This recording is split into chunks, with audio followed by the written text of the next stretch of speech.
शिव ओंकाराय नमो नमः।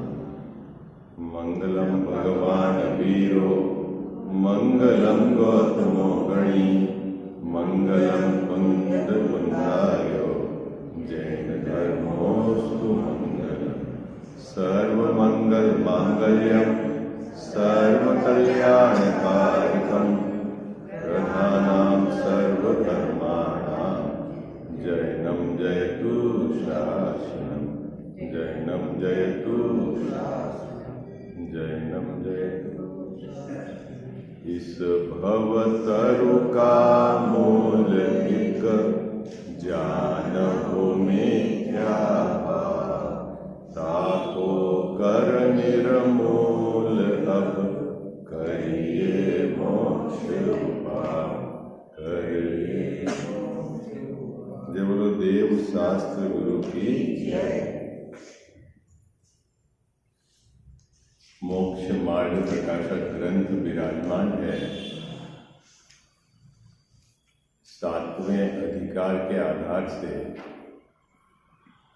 जैन मिथ्या दृष्टि के 7 तत्व संबंधी भूल किस प्रकार रह जाती है उसकी चर्चा यहाँ चल रही है। 7 तत्व में संवर तत्व के प्रकरण पर अपन विचार कर रहे हैं। उमा स्वामी महाराज ने संवर के कारणों में गुप्ति, समिति, अनुप्रेक्षा, धर्म, परिसहजय और चारित्र वो जो लिए हैं, जैन मिथ्या दृष्टि उसके बाह्य स्वरूप को ही असली संवर मानता है और उसके संवर तत्व संबंधी भूल बनी रहती है। उस भूल को निकालने के उद्देश्य से पंडित साहब ने यहाँ एक एक कारणों में यथार्थ पक्ष और बाह्य पक्ष दोनों को समझाकर ये समझाने का प्रयास किया है कि भाई सम्यक दर्शन का जो कारण है या 7 तत्वों का यथार्थ स्वरूप क्या है और असल में संवर किस कारण होता है वो तू समझ, ताकि तेरी जो अनादि से भूल पड़ी हुई है 7 तत्व संबंधी वह तेरे निकल जाए। इस उद्देश्य से इस प्रकरण को यहाँ लिया है। विषय अपना चल रहा था चारित्र के संबंध में जैन मिथ्या दृष्टि किस प्रकार की भूल करता है। तो सिर्फ 2 बातें आपको अच्छे से समझनी है कि चारित्र अणुव्रत और महाव्रत वह चारित्र नहीं है। ठीक है, क्या है? तो बोले वो आश्रव बंध भाव है। ठीक है, और जो भाव आश्रव बंध वाला होता है उससे कर्म का बंध होता है। अभी यहाँ विभाजन मत करना कि पुण्य बंध होता है, पाप बंध होता है। निश्चित अणुव्रत और महाव्रत के परिणामों से पुण्य बंध होता है, लेकिन वह बंध में ही गया, वह संवर में नहीं आया। संवर तत्व तो वीतरागता रूप है, अकषाय भाव रूप है। इतनी बात टोडरमल साहब ने स्पष्ट कर दी। ठीक है, तब शिष्य का प्रश्न यह था, फिर ज्ञानी धर्मात्मा इनको क्यों अंगीकार करते हैं, अणुव्रत और महाव्रत को, है ना? ये प्राय कर आपने चरणानियों के ग्रंथ में इस प्रकार के कथन भी हैं कि प्रेरणा भी दी जाती है, यदि तुझे सुखी होना है तो तू क्या कर, मुनि धर्म को अंगीकार कर, है ना? पापों से बचने की प्रेरणा दी जाती है ना? और जितने भी कथन हैं वह सरलता से जीव को समझ में है तो बाह्य की मुख्यता से होते हैं। ठीक है, अब बात यह है, एक पक्ष तो यह है कि उन्होंने मुनि धर्म को अंगीकार किया है, अणुव्रत को अंगीकार किया है। असल पक्ष टोडरमल साहब ने यहाँ प्रस्तुत किया है कि जो तीव्र कषाय के परिणाम थे उसका तो उन्होंने त्याग कर दिया, और जिन मंद कषाय के परिणामों का वह त्याग नहीं कर सका वह उसके पास रह गए, है ना? कितनी सुंदर प्रस्तुति है कि ग्रहण नहीं किया, जो बच गया है वो रह गया है और उसको श्रद्धा में रखना नहीं चाहते। एकदम स्पष्ट दो टूक बात है। पर्याय में है और श्रद्धा में उसका है पना वर्तता है, इसीलिए वो ज्ञानी है। जिसके पर्याय में है और श्रद्धा में यदि उपादेय पना वर्तता है तो वह अज्ञानी है। क्या बात समझ में आ गई आपको? जिसके पर्याय में व्रतादि के परिणाम है और श्रद्धा में उसको उपादेय मानता है कि इन व्रतादि के परिणामों से मेरे को संवरण निर्जरा हो जाएगी, तो वह अज्ञानी है। और जिनके पर्याय में व्रतादि के परिणाम है और श्रद्धा में वह उसे हे मानता है, इसका मतलब है वह ज्ञानी है ना। ज्ञानी और अज्ञानी का वर्गीकरण ये यहाँ से है।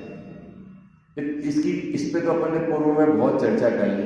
अब एक और जबरदस्त प्रश्न जो है और वास्तव में हमें समझने योग्य है, क्या प्रश्न खड़ा किया टोडर मल्ली साहब ने कि चारित्र के भेदों में महाव्रतों को क्यों लिया। प्रश्न क्या है?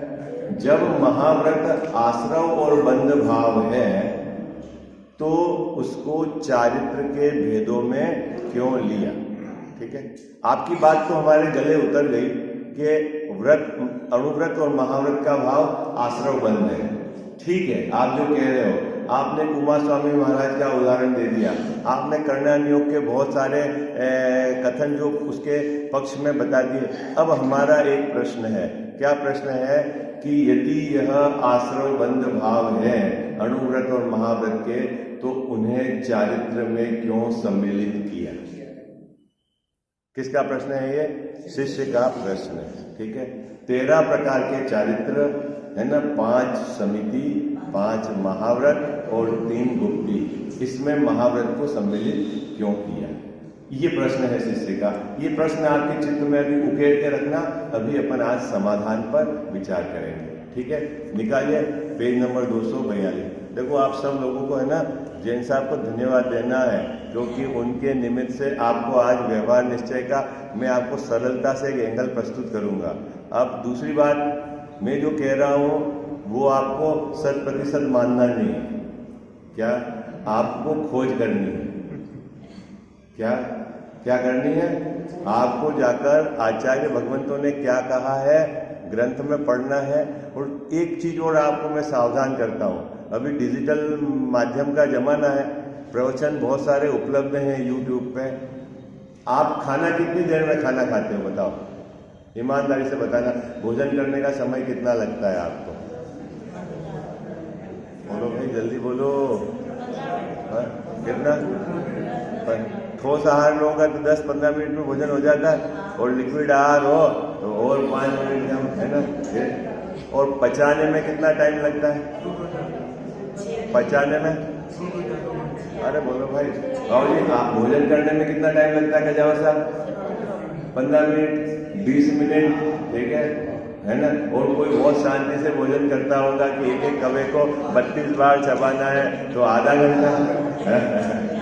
क्योंकि दांत को दांत का काम करने दो, आंत को आंत का काम करने दो। अब दांत का काम भी आंत पर पहुंच जाएगा तो फिर दिक्कत आएगी, है ना।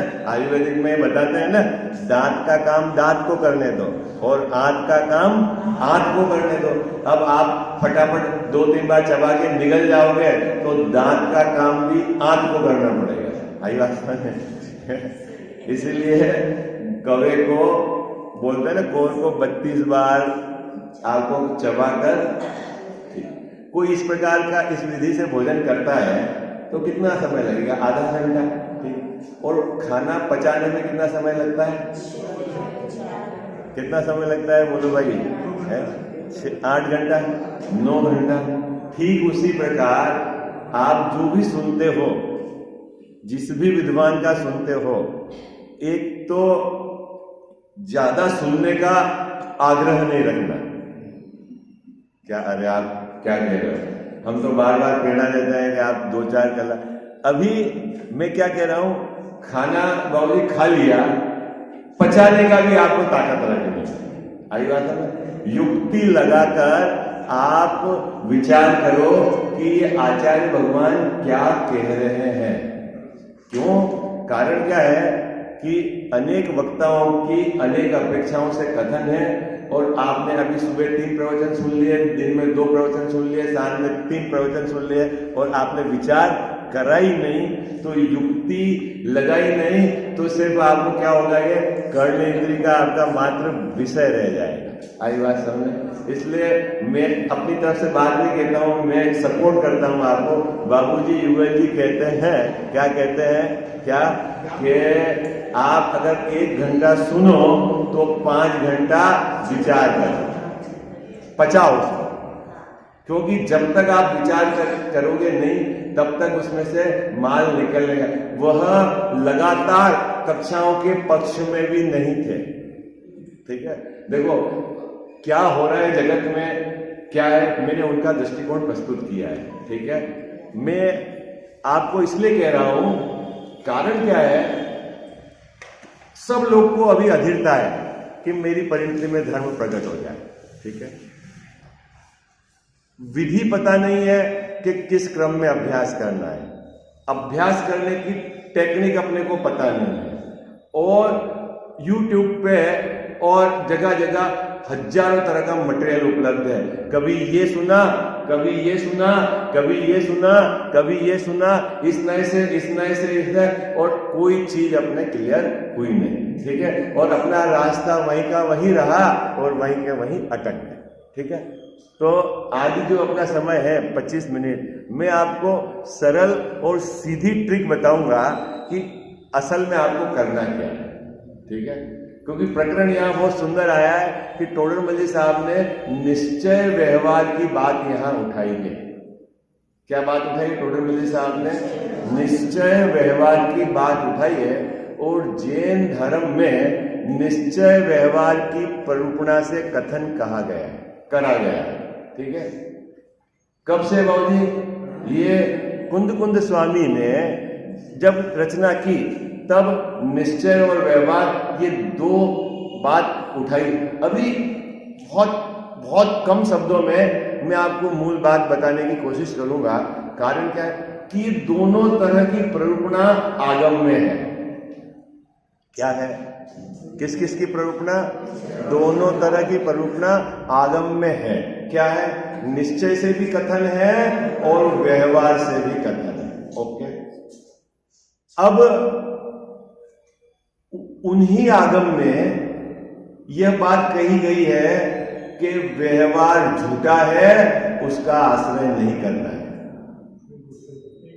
किसमें? देखो, ग्रंथ में निश्चय व्यवहार रूप कथन है। यदि मैं उसका बंटवारा करूं कि निश्चय के कथन यदि है 1%, तो व्यवहार के कथन है 99%। कितने? क्या नहीं, या मैं ये तो परसेंटेज में तो आपको समझ में आ जाए इसलिए बोल रहा हूं, है ना। अल्प कथन है निश्चय के और बहुतायत कथन है व्यवहार। ठीक है, आचार्य कुंद स्वामी ने सीधा हमें ये निर्देश दिया है कि आपको निश्चय न जैसा बताता है वैसा आश्रय करना, निश्चय नय का आश्रय नहीं करना। क्या? फिर से, है ना, किसका आश्रय करना? निश्चय नय जैसा वस्तु को बतलाता है वैसा आश्रय करना, वैसा वस्तु को स्वीकार करना। तो सब व्यवहार, बोले व्यवहार झूठा है, अभूतार्थ है। महाराज, जब व्यवहार झूठा है तो इतने सारे कथन व्यवहार के आप लोगों ने क्यों किए? आपने शास्त्रों में झूठ भर दिया क्या? बाबूजी, जब व्यवहार झूठा है तो आपने इतने कथन व्यवहार के क्यों किए? आचार परंपरा में क्यों हुए? तो आपको ये गुत्थी समझनी पड़ेगी। जब तक ये गुत्थी आपके समझ में नहीं आएगी, तब तक बड़ी गड़बड़ी रह जाएगी। गड़बड़ी क्या बड़ी गड़बड़ी रह जाए। शास्त्रीय भाषा में कहूं तो वस्तु अनेकांत धर्म वाली है। बात पकड़ में आ गई आपको? कौन? अनंत गुण है, अनंत शक्तियां हैं और अनंत धर्म है। किसमें? एक ही वस्तु में। मुझ में अनंत गुण है, अनंत शक्तियां हैं और अनंत परस्पर विरोधी धर्म है ना। ऐसी वस्तु को समझाने के लिए अनेकांतमत कथन किया जाता है। किसी एक धर्म को मुख्य करके अन्य को गौण करके कथन किया जाता है। इसको बोलते हैं श्याम, अपेक्षा से किया जाता कथन। लेकिन मोक्ष मार्ग में अनेकांत वस्तु की स्वीकृति के साथ सम्यक दर्शन प्रकट नहीं होता। क्या कितने लोगों को समझ में आ गई? वस्तु नित्य भी है, वस्तु अनित्य भी है, वस्तु एक भी है, वस्तु अनेक भी है। आत्मा में राग भी है पर्याय में और स्वभाव में राग भी नहीं है।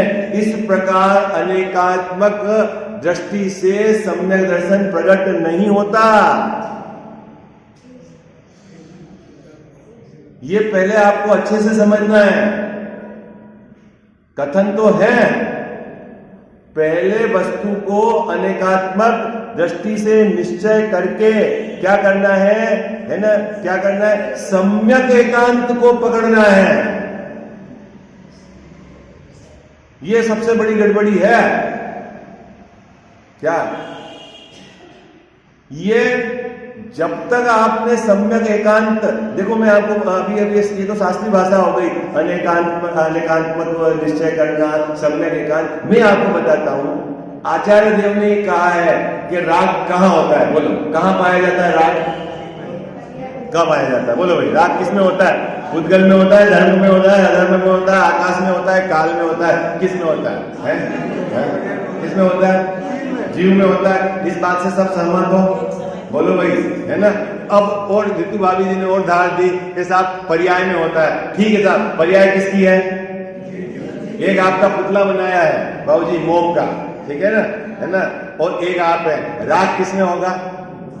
बिल्कुल आपका मोम का बनाया है। क्या कौन से म्यूजियम में लगाते हैं ना, एकदम दिखे तो बिल्कुल ऐसा दिखे कचरू बाबूजी दिखते हो, लेकिन राग किसमें होगा? पुतले में होगा। क्यों नहीं होगा? कि वहां जीव है ही नहीं। अच्छा, राग जीव में हुआ, करा किसने राग? राग किया किसने? जीव ने किया। ठीक है, अब राग जीव में हुआ और यदि धार दो तो पर्याय में राग हुआ। राग का कर्ता जीव है। ये बात सही है कि नहीं है? बोलो। अरे हाँ जी, अन्ना जी, सही है। लेकिन जब दृष्टि के विषय की बात आएगी तो जीव को यदि राग वाला मानकर बैठोगे तो कभी भी परिणति में भीतरात्मा नहीं आएगी। अब रोज आप आके बताओ यहां ये लिखा है, यहां लिखा है, खबर है हमको कहां क्या लिखा है। बात पकड़ना ही वजह से क्या भाई, मिथ्या दृष्टि सम्यक दर्शन का उपाय करेगा। इसका मतलब है मिथ्या दृष्टि है, इसका मतलब उसकी पर्याय में राग है, उसकी पर्याय में मिथ्यात्व है। अब वो वस्तु से तो बाहर नहीं है, लेकिन अगर उसको आप दृष्टि के विषय में सम्मिलित करोगे तो फिर आप क्या राग से वितरागता आ जाएगी? आई बात समझ में? क्या राग से वितरागता आ जाएगी तो फिर इसका मतलब है वीतराग स्वरूप जो आपका है बिल्कुल पर्याय से भिन्न पड़ा हुआ कोई है कि नहीं अंदर। और जब उस पर दृष्टि करोगे तो वस्तु में होने पर भी वो नहीं है, इस प्रकार का निषेध चलता है। उसको बोलते हैं सम्यक एकांत। आई बात समझ में? ये जितने अनेकांत रूप वस्तु का तो पहले निश्चय करके फिर सम्यक एकांत से आगे बढ़ा जाता है। आई बात समझ में? फिर आपका प्रश्न होगा कि जब ऐसा है तो आचार्य देव को ये कहने की क्यों जरूरत पड़ी कि आत्मा में राग है? हाँ? सीधा ही बोलते आत्मा तो राग से भिन्न है। अरे भाई, यदि तेरे को पर्याय में दुख है समझाने के लिए क्या बताना पड़ेगा? दुख किसको है गजाव साहब? किसको है? जीव को है। अब दुख है तो दुख का कारण क्या है ये बताओ आप। राग है, तो राग कहां है? तेरे में है। राग किसने किया? तेने किया। राग का कर्ता कौन है? तू है। अच्छा, राग करूंगा तो क्या होगा? कि कर्म का बंध होगा। फिर कर्म का बंध होगा तो क्या होगा? जब उदय में आएगा तो तेरे को ये फल मिलेंगे। तो क्या बताया? राग तूने किया, राग के निमित्त से कर्म का बंध हुआ, कर्म का उदय आएगा तो तेरे को फल मिलेगा। एक विविक्षा यह है, और एक विविक्षा यह है कि आत्मा कर्मों से बंधा हुआ ही नहीं है, आत्मा शरीर से भिन्न है, आत्मा राग से भिन्न है। अब क्या करना? बोलो, कर्मों से बंधा है कि नहीं जीव? आत्मा है कहां पर बंधा हुआ है? कर्म कर्म में, आत्मा आत्मा में। अच्छा, एक समय पहले तो आप कह रहे हो कि कर्म से बंधा। अरे भाई, वो समझाने का कारण कोई दूसरा था। तेरे को दुख समझाना था, तेरे को कर्म बंध समझाना था, तेरे को क्या अभी वर्तमान में तेरे पर्याय में क्या कमजोरी है, क्यों तू दुखी है, ये समझाना था। इसलिए तेरे को ये बताया। लेकिन जब तेरे को सुखी होने का तरीका सिखाना है तब ये तेरे को समझना पड़ेगा कि आत्मा कर्म से बंधा हुआ नहीं है, आत्मा शरीर से भिन्न है, आत्मा रागादिक से भिन्न है ना। ये विकारी और अविकारी पर्याय से भिन्न एक नित्य जो अभेद आत्मा है वो तू है। तू ऐसा निश्चय कर। आई बात समझ में? क्या बाबूजी बात पकड़े भाई? अब आप वो बार वो कथन यदि उठाएंगे तो आत्मा नित्य भी है, आत्मा अनित्य भी है, आत्मा एक भी है, आत्मा अनेक भी है, आत्मा रागी भी है और आत्मा वीतरागी भी है। अगर इस तरह का तेरा चिंतन चलता रहा, यद्यपि ये है पर्याय में राग है और स्वभाव में राग नहीं, लेकिन तू इस प्रकार का चिंतन चलता रहेगा तो तेरे परस्पर विरोधी यदि तेरे चिंतन में रहे धर्म, तो तेरे को कभी सम्यक दर्शन नहीं होगा। आई बात समझ? क्या है? इसीलिए कथन को बहुत गहराई से समझना है। आई बात समझ? और आप एक पंक्ति और जो अभी आपने वीडियो सुनी होगी ना, वो आपके चित्त में उकेर के रख देना कि ज्ञान को दुखी मत करो। क्या? पहले आपने अनेकात्मक वस्तु का निर्णय कर लिया है, निश्चय कर लिया है, फिर आप सम्यक एकांत को लेकर आगे बढ़ो। और इस सम्यक एकांत को आगे उस दिशा में आगे बढ़ने के लिए आचार्य महाराज ने यह कहा है कि व्यवहार झूठा है। काहे के लिए कहा? जिस व्यवहार का कथन खुद आचार्य महाराज ने ग्रंथों में किया, उसी कथन को आचार्य महाराज कह रहे हैं कि झूठा है। अब प्रश्न है, झूठा किस प्रकार है? कि भाई वो तेरे को आश्रय करने योग्य नहीं है धर्म प्रकट करने के लिए, इसलिए झूठा है। लेकिन कर्म बंद हो रहा है उसके निमित्त से, इसलिए झूठा नहीं है। बात पकड़ में आ गई क्या बाबूजी? बात पकड़ में आई है आपको? क्या व्यवहार झूठा है? किस लिए झूठा है? किस लिए झूठा है? अरे आप अभी गए यहां से, आप यहां से गए है ना, एयरपोर्ट में आपने यहां से टिकट कराई, एज पूछी तो आपने बोली 74 वर्ष, तो आपने 74 वर्ष बोली तो वो झूठा है क्या व्यवहार? अरे जब आपकी उम्र पूछी है अभी की तो आपने बता दी 74 वर्ष, लेकिन यदि आपने श्रद्धा में अपने को 74 वर्ष का मान रखा है, शरीर वाला मान रखा है, तो झूठा है।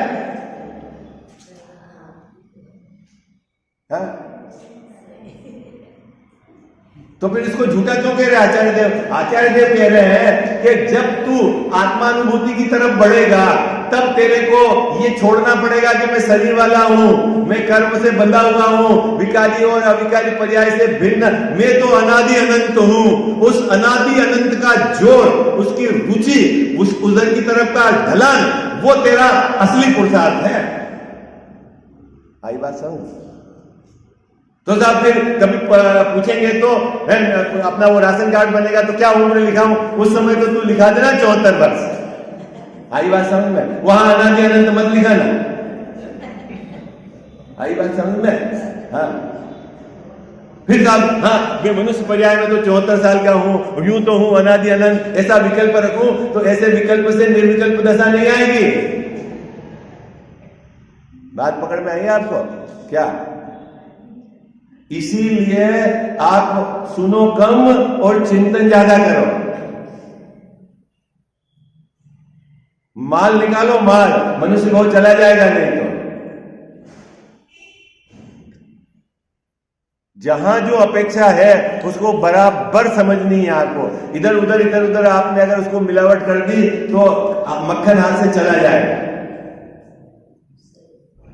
बोलो बाबूजी, छठे गुणस्थान में कितने कर्म का बंद होता है? कहा कि नहीं कहा?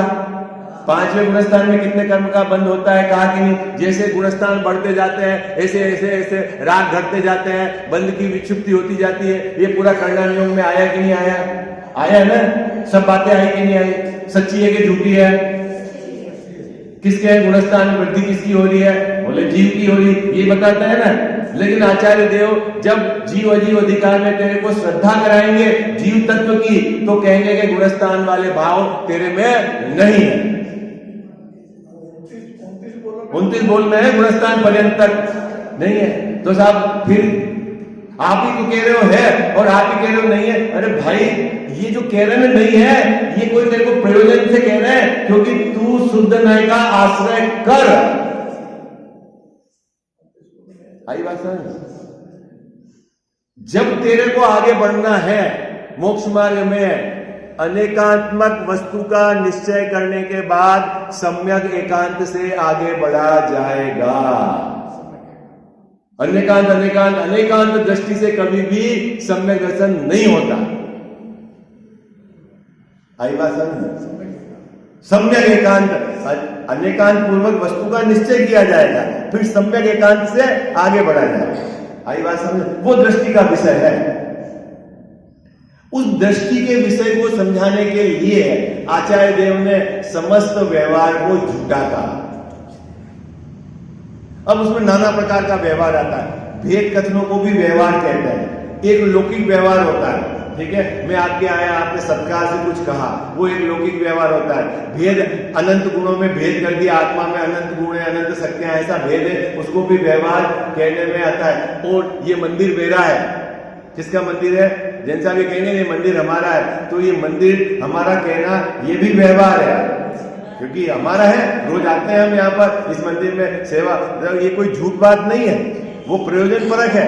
आई बात समझ? ये घर मेरा है और ये कह दिया वो दूसरे इतने घर मेरे नहीं है, ठीक है।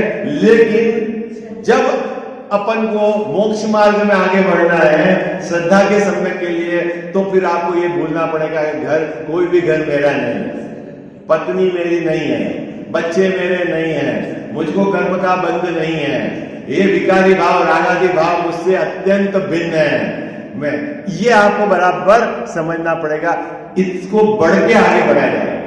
व्यवहार के लिए एक शब्द कहा है, व्यवहार झूठा है, कहा है, लेकिन व्यवहार झूठा है ऐसा कहने में पाप नहीं लगता है, इसलिए व्यवहार सच्चा है। व्यवहार आएगा नहीं, वो झूठा प्रयोजन परक है, प्रयोजन परक है। आप प्रयोजन परक है, मतलब आपको निश्चय नय की बात को मुख्यता से ग्रहण कराने के लिए कहा गया। भाई व्यवहार कहा भी तो आचार्यों ने है, आपने और मैंने थोड़ी कहा है, आचार्यों ने कहा है। अब यहां इस प्रकरण के अंदर व्यवहार क्या है समझो। इस प्रकरण के अंदर जब जीव को सम्यक दर्शन हो जाता है तो उसकी परिणति में वीतरागता प्रकट हो जाती है। ओके, चारित्र गुण के अंदर क्या प्रॉब्लम है कि पूर्ण एक साथ पूरा वीतराग नहीं होता, वो शने शने क्रमशः उसमें वीतरागता बढ़ती है। किसमें? चारित्र गुण के अंदर, ठीक है। अब आज अभी वीतरागता अंश में प्रकट हुई और चारित्र गुण की एक समय की पर्याय में शेष भाग में राग रह गया। ओके, अब वो चारित्र गुण की एक समय की पर्याय उसमें वीतरागता का अंश भी विद्यमान है और उसमें राग का अंश भी विद्यमान है एक समय की पर्याय। ठीक है, अभी देखो क्या होता है कि चारित्र गुण की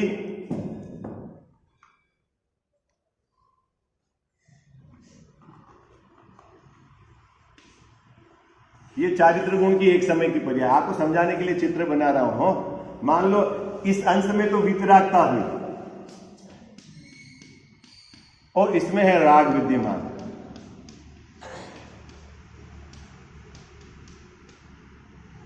ओके बाबूजी, इसमें है राग विद्यमान। अभी क्या है, ज्ञानी धर्मात्माओं में जो चारित्र गुण की पर्याय में राग है उसमें भी जो प्रशस्त राग है उस पर क्या करा, धर्म का उपचार किया।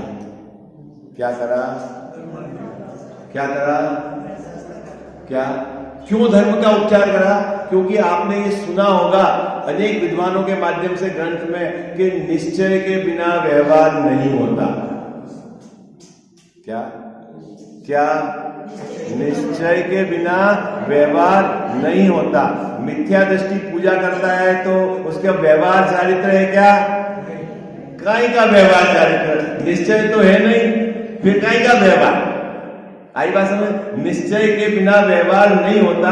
तो निश्चय क्या है कि ये वीतरागता है निश्चय, और इस वीतरागता के साथ जो राग विद्यमान है उसमें भी समझना प्रशस्त राग, उस पर उपचार किया है। जैसे चौथे गुणस्थान में वीतरागता हो गई, अनंतानुबंधी के अभाव के रूप में वीतरागता हो गई, लेकिन यदि वो युद्ध लड़ने गया तो उसको कोई उस पर उपचार नहीं करेंगे धर्म का।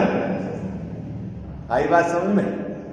क्या जैसा युद्ध करने जा सकता है चौथे गुणस्थान वाला युद्ध करने, क्योंकि अभी तो अनंतानुबंधी का अभाव हुआ है, उसको स्वरूपाचरण चारित्र है। ठीक है, एक अंश में वितरागता पर्याय में प्रकट हो गई है और युद्ध करने चला गया, बाकी 3 कसाई की तीव्रता है तो युद्ध करने चला गया, तो उसको उस पर चारित्र का आरोप नहीं करेंगे।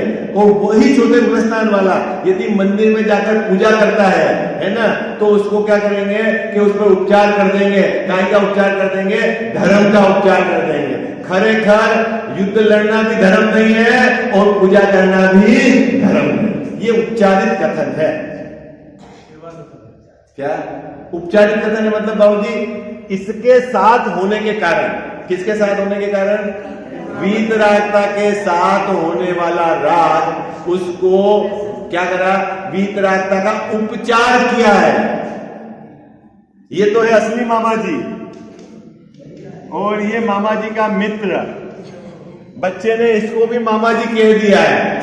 आई बात समझ, लेकिन ये असली मामा जी नहीं है। इसको समझाने के लिए आचार्य देव कहते हैं कि ये व्यवहार झूठा है। ये बेटा ये तेरे असली मामा नहीं है?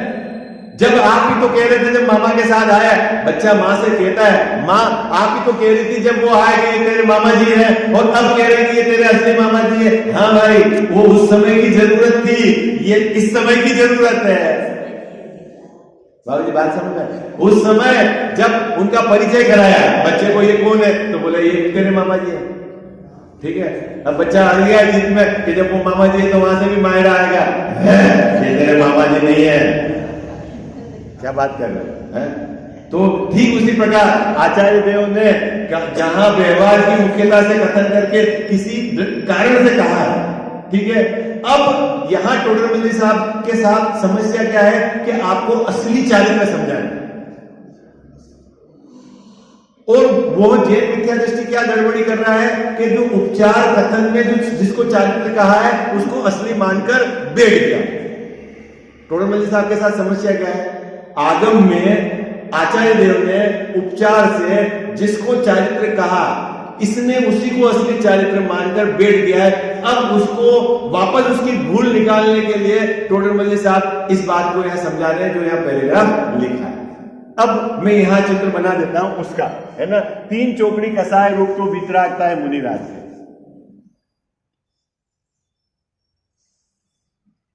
ये तो 3 हिस्सा हो गया ना, इतनी तो वितरागता है।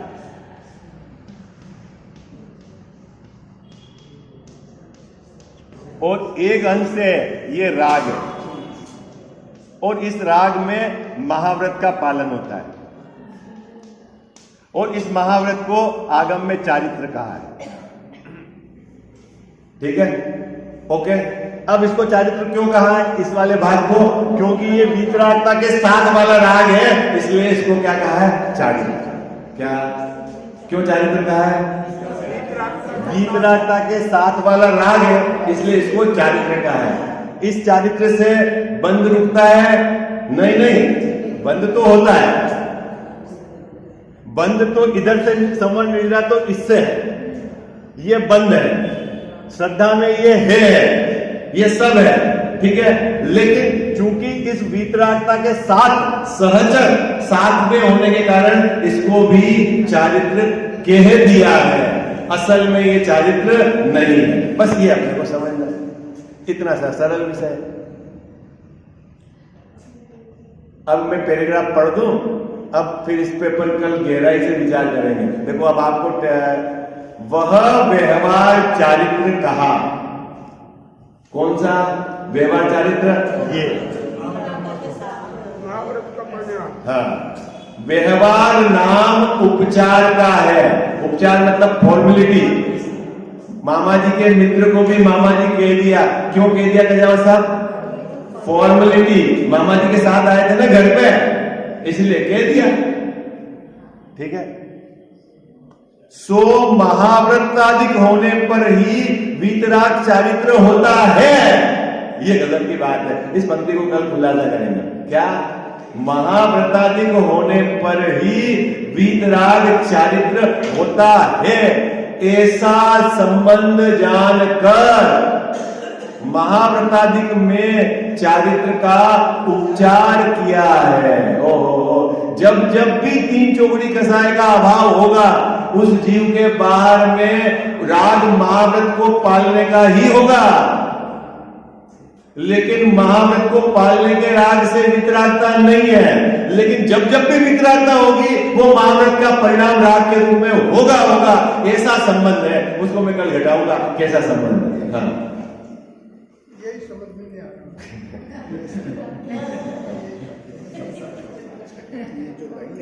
अगर इसके संबंधित हो तो उसको पढ़ करके आप थोड़ा इसके संबंधित है, ऐसा मेरा समझ में है। ये लास्ट इस प्रकार दर्शन मोह के उदय से जीव को अतत्व श्रद्धान रूप मिथ्यात्व भाव होता है। जहां तीव्र उदय होता है वहां सत्य श्रद्धान से बहुत विपरीत श्रद्धान होता है, और जब मंद उदय होता है तब सत्य श्रद्धान से थोड़ा विपरीत श्रद्धान होता है। ठीक है। अभी दर्शन मोहनी का जब मंद उदय होगा, ठीक है, आपने मोटे मोटे को तो मिथ्यात्व मान लिया, लेकिन अंदर के मिथ्यात्व, आपने जो सूक्ष्म मिथ्यात्व है उसको आप स्वीकार नहीं कर रहे। इसका मतलब है अभी दर्शन मोहनी का मंद उदय है। लेकिन कब धर्म का प्रकट होगा? जब यथार्थ स्वरूप स्वीकार किया जाएगा। कल वो कोशिश करेंगे, और बाकी तो आपकी योग्यता पे है कितना आपको।